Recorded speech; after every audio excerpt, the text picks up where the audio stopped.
काम करते हैं, अमित गुप्ता जी के पास चलते हैं, हमारे साथ जुड़ चुके हैं। अमित जी नमस्कार, कार्यक्रम में स्वागत है।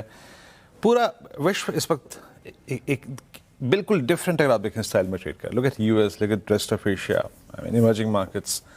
दुविधा हमारी है ना। और आईटी थोड़ा बहुत एक टेक्निकल प्ले बना था, वो भी आज कोलैप्स हो गया। आप कैसे प्लेस्ड हैं इस वक्त मार्केट पे अमित? कर क्या रहे हैं? क्लाइंट्स को सजेशंस क्या दिए आपने? सो वीरेंद्र, आई थिंक देखिए, डाइवर्जेंस है इंडेक्स और ब्रॉडर मार्केट में, ये हमको समझना होगा। अगर हम देखें तो पिछले 2 साल से हम 22,000 और 26,000 के बीच में ट्रेड कर रहे हैं। ना ब्रेकडाउन बियॉन्ड ए पॉइंट आया, ना ब्रेकआउट बियॉन्ड ए पॉइंट आया। और चूंकि इंडेक्स बना ही बैंकिंग और आईटी के साथ मेजरली है, क्योंकि 50 से 55% वेट जो है इन 2 सेक्टर्स का मार्केट में रहता है, और उसके बाद सारे सेक्टर्स का वेट कम हो जाता है। तो ये दोनों सेक्टर्स चैलेंजिंग रहे, क्योंकि इंटरेस्ट रेट्स कम हो रहे थे तो बैंकिंग का निम्स प्रेशर में थे, और एआई की स्टोरी वर्क नहीं कर रही थी क्योंकि आर्टिफिशियल इंटेलिजेंस का एक्सपोजर कम था। तो ट्रांजिशन फेज है इन दोनों सेक्टर्स के अंदर, राइट। हो सकता है इंटरेस्ट रेट कट अब यहां पर नहीं हो, क्योंकि क्रूड का भाव अभी भी एलिवेटेड है, इन्फ्लेशन लेवल्स ऊपर जा सकते हैं, तो उसकी वजह से कल इंटरेस्ट रेट्स ऊपर जाने का भी सीन हो सकता है। तो निम का कंप्रेशन शायद बैंकिंग में ना हो। और आईटी का जो ट्रांजिशन है वो मिड कैप के थ्रू प्ले करना बेटर दिखता है। तो उस लिहाज से निफ्टी का कंसोलिडेशन अभी भी कंटिन्यू है। तो अगर आप देखिए, हम जब बोलते हैं कि 2 साल से मार्केट कंसोलिडेट कर रहा है, फॉरेन इंस्टीट्यूशंस का सेलिंग लगातार आ रहा है, तो हमारा मानना यह है कि हमको उनका ग्रॉस बाइंग फिगर देखना चाहिए। और ग्रॉस बाइंग काफी सेक्टर्स में हो रही है। लार्ज कैप में सेलिंग है, but mid and small cap के कुछ थीम्स हैं जहां पर हमने वहां पर बाइंग आती हुई देखी है। तो आई थिंक फोकस उधर हमारा डेफिनेटली जाना चाहिए। Okay Amit ji, good morning. थोड़ी सी मार्केट में रिकवरी आ रही है वैसे, बाय द वे।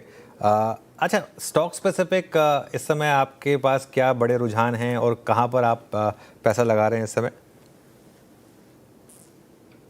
सो अनुज, देखिए, एक स्टोरी जो ग्लोबली आज की डेट में सच है वो ये कि आर्टिफिशियल इंटेलिजेंस और उससे रिलेटेड थीम्स की तरफ मार्केट में पैसा मूव कर रहा है, राइट। आप देख रहे हैं ग्लोबली पिछले 1 साल के अंदर करीब 4 कंपनीज हैं जो $1 ट्रिलियन क्लब के अंदर एंटर की हैं, राइट। और वो चारों एआई रिलेटेड थी।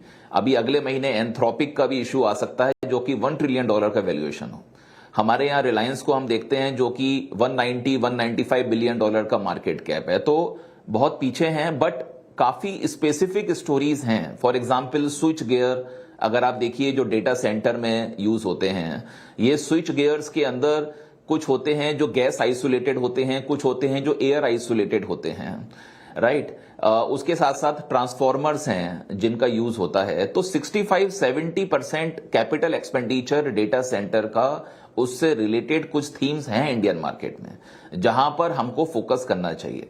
और हमें ऐसा लगता है कि उधर ही धीरे धीरे आप देखिएगा पैसा मूव कर रहा है। फॉर एग्जाम्पल केबल्स का, जो केबल बसेज होती हैं डेटा सेंटर्स के अंदर, तो केबल का पूरा रिस्ट्रक्चरिंग होता है। वहां पर आप देखिए तो केबल एंड वायर्स के अंदर पैसा मूव कर सकता है। और उसके साथ साथ जो जेनसेट्स होते हैं, गैस जेनसेट्स भी होते हैं, तो वो बहुत सारी वैरायटीज हैं जहां पर पैसा मूव कर सकता है। लिक्विड सिस्टम्स होते हैं, कूलिंग सिस्टम्स होते हैं, जहां पर पैसा मूव कर सकता है। तो ये सब इंडेक्स के पार्ट नहीं है, बट मार्केट के अंदर ऐसा नहीं है कि इनमें बाइंग नहीं आ रही है। इन सब सेगमेंट्स में धीरे धीरे रुझान बढ़ता जा रहा है। आप पावर की बात करते हैं तो डेटा सेंटर, अब आप देखिए तो हम लोग 2019 में 350 मेगावाट का ही डेटा सेंटर की क्षमता थी, और आज वो 1.6 गीगावाट है। 29% कैगर से ग्रोथ आई है। 2030 तक शायद ये और 30% कैगर से ग्रोथ हो। आप ग्लोबल मार्केट देखिए, वहां पर 20% से ग्रोथ आ रही है। तो इंडियन मार्केट में ग्रोथ है उस सेगमेंट में, और उससे रिलेटेड थीम्स इसलिए परफॉर्म करनी चाहिए। तो आई थिंक ये स्पेस और इससे रिलेटेड जो थीम्स हैं वहां पर फोकस करें तो आई थिंक पैसा बनेगा। और दूसरा डिफेंस, क्योंकि डिफेंस में जो गवर्नमेंट का एक्सपेंडिचर है, जो जियोपॉलिटिकल सिनेरियो हमने देखा है, जिसकी लाठी उसकी बहस, तो आई थिंक वो ट्रेंड के अंदर एक्सपेंडिचर बढ़ेगा। और प्राइवेट डिफेंस कंपनीज के अंदर आई थिंक जो 20% का अभी एक्सपेंडिचर होता है और प्राइवेट डिफेंस भागीदार होता है, वो मेरे ख्याल से 30-40% और 50% तक ही भी बढ़ेगा। तो उधर ग्रोथ है जहां पर हमें फोकस करना चाहिए। ऑल राइट, चलिए, तो ऐसे कुछ एरियाज हैं जहाँ पर आप फोकस कर सकते हैं। केबल एंड वायर सेगमेंट है और भी काफ़ी स्पेसेस हैं। अमित जी, बहुत बहुत शुक्रिया आज हमारे साथ जुड़ने के लिए। इस